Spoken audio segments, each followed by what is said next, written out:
জ্বালানি তেল নিয়ে গ্রাহকদের ভোগান্তি কমছেই না।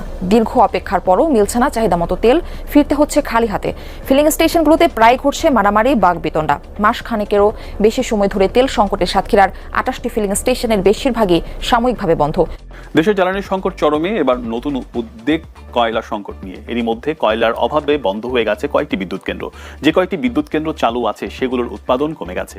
রাজাকারের বাচ্চারা, যে রূপপুর পারমাণবিক বিদ্যুৎ কেন্দ্রকে নিয়ে তোরা এতদিন গুজব চড়াতি যে আওয়ামী লীগ সরকার এটা করে হাজার হাজার কোটি টাকা আত্মসাৎ করেছে, হাজার হাজার কোটি টাকা বিদেশে পাচার করেছে, আজকে সেই বিদ্যুৎ কেন্দ্র দিয়েই বিদ্যুৎ উৎপাদন করে দেশের চাহিদা, দেশের বিদ্যুতের চাহিদা মেটানো হবে। কাজ শুরু।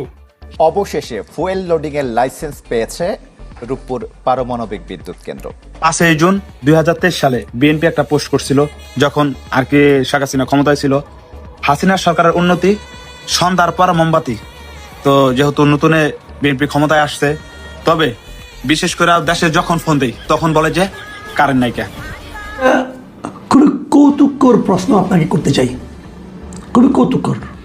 মানে এটা শুনলে আপনি রেগে যেতে পারেন, আপনি হেসে ফেলতে পারেন। দর্শক, দেশ জুড়ে জ্বালানি তেলের সংকট এবং গ্যাস নেই, বিদ্যুৎ নেই, একেবারে দেশ অচল অবস্থা। আর এরই মধ্যে মারামারি সৃষ্টি হয়েছে, ফার্মগুলা ভেঙে দিচ্ছে তেলের সংকটের কারণে। সারা দেশে যে ভয়াবহ পরিস্থিতি এবং ঢাকা শহরে যে ভয়ঙ্কর আন্দোলনগুলো হচ্ছে, এই সকল কিছুর পিছনে তাহলে কি সরকার পতনের নিশ্চয়তা রয়েছে? বিএনপিকে তাহলে পতন হবে? আসুন বিস্তারিত ভিডিওগুলো দেখে আসি, তাহলেই বুঝতে পারবেন কি হতে যাচ্ছে সারা দেশে। ফুয়েল লোডিং এর লাইসেন্স পেয়েছে রূপপুর পারমাণবিক বিদ্যুৎ কেন্দ্র। এখন পারমাণবিক চুল্লিতে জ্বালানি বা ইউরেনিয়াম রড সরবরাহে আর কোনো বাধা নেই। এবং প্রকল্প সংশ্লিষ্ট কর্মকর্তারা জানিয়েছেন চ্যানেল 24কে, রাশিয়া এবং বাংলাদেশ সরকারের শীর্ষ নেতৃত্ব শিগগিরই এই কার্যক্রমকে আনুষ্ঠানিকভাবে উদ্বোধন করবেন।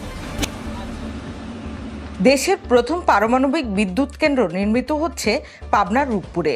প্রায় 1 দশক আগে গুটি গুটি পায়ে যাত্রা শুরু করা এই প্রকল্প এখন শুধু দৃশ্যমানই নয়, এগিয়ে চলছে বিদ্যুৎ উৎপাদনের কাঙ্ক্ষিত লক্ষ্যে।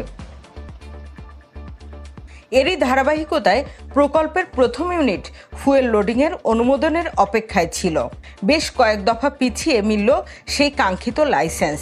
বিষয়টি চ্যানেল 24কে নিশ্চিত করেছে বাংলাদেশ পারমাণবিক শক্তি নিয়ন্ত্রণ কর্তৃপক্ষ বায়রা।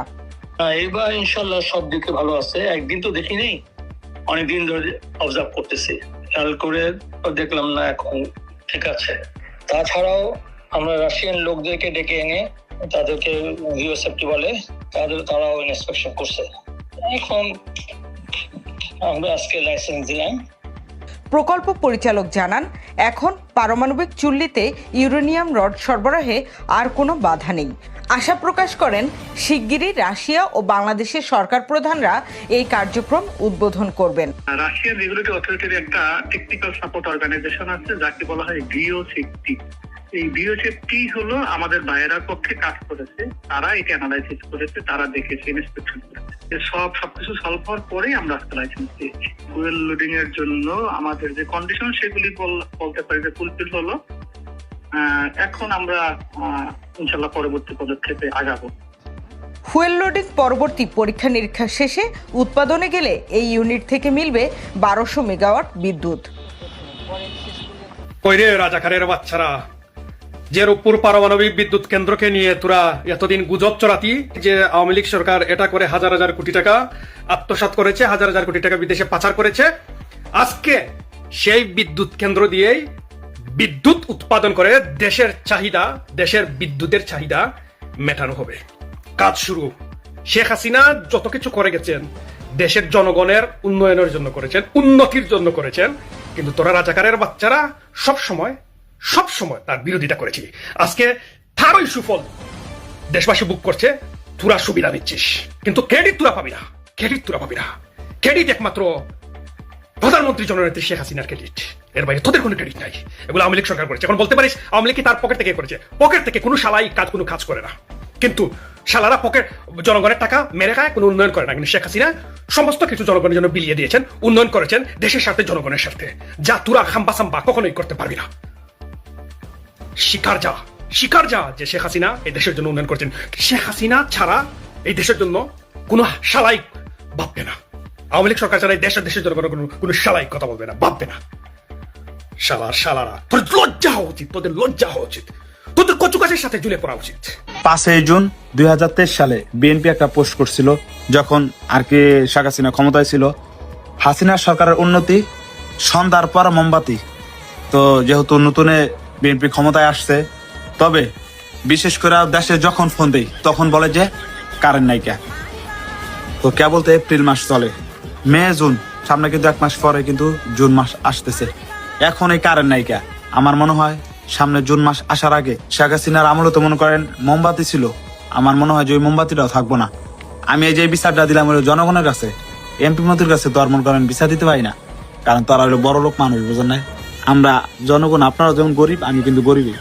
আমরা গরিবরা এই বিচারটা দুজনকে দিলাম। আপনারা এই নিয়ে আবার কাউরে বিচার দিয়েন না, ঠিক আছে? দুজনের মনে কথা বললাম। খুবই কৌতুককর প্রশ্ন আপনাকে করতে চাই, খুবই কৌতুককর। মানে এটা শুনলে আপনি রেগে যেতে পারেন, আপনি হেসে ফেলতে পারেন। সেই প্রশ্নটা হলো, দেশে কি এই মুহূর্তে জ্বালানি সংকট আছে? আপনি বলবেন, ভাই তোমার কি চোখ নাই, তুমি কি দেখতে পাচ্ছ না আছে কি না? হ্যাঁ, আমি দেখতে পাচ্ছি, আপনিও দেখতে পাচ্ছেন।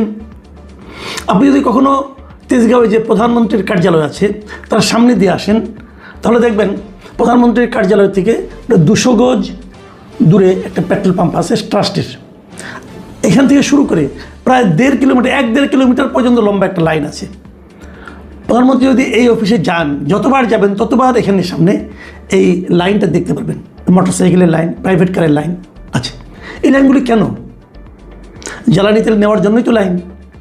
যদি এই লাইনগুলি আগে ছিল না, তাহলে জ্বালানি সংকট যে আছে এই প্রশ্ন করাটাই এক ধরনের মূর্খতা, এবং এই মূর্খতা আমি করেছি শুরুতে।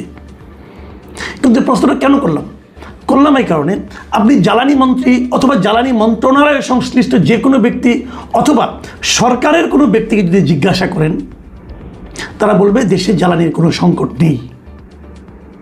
তাহলে জ্বালানি সংকট যদি না থাকে, তাহলে এই লাইনটা কি সরকারকে বিব্রত করার জন্য, অথবা এখান দিয়ে যে সমস্ত মানুষ যাতায়াত করে তাদেরকে মানসিক পীড়ন দেওয়ার জন্য? কেন? এটা কি কৌতুক? এই প্রশ্নের জবাব কে দেবে? প্রশ্ন করলে বলবেন কি আপনারা, এটা একটা মানসিকতা। মানে দর্শক, সম্পূর্ণ ভিডিওটি দেখলেন, বুঝতে পেরেছেন ভিডিওটি গুরুত্বপূর্ণ। আমরা বুঝতে নিশ্চয় সকল আপডেট এবং ব্রেকিং নিউজগুলো আপনাদের মাঝে উপস্থাপনা করি। অবশ্যই আমাদের চ্যানেলটিকে সাবস্ক্রাইব করে পাশে থাকা বেল বাটনটি অন করে দিবেন। বিদায় নিচ্ছি, দেখা হবে পরবর্তী ভিডিওতে। আসসালামু আলাইকুম ওয়া রাহমাতুল্লাহ।